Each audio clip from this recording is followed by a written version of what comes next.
बाळा, काय झालं? कंटाळलास?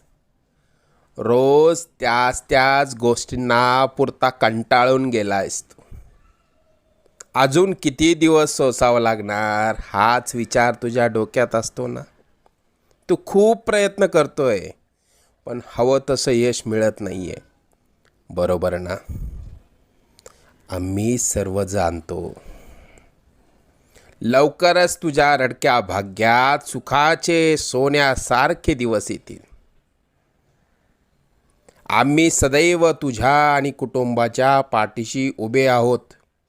तुला जेव्हा आमची गरज वाटेल, मनापासून हाक मार, आम्ही नक्की येऊ.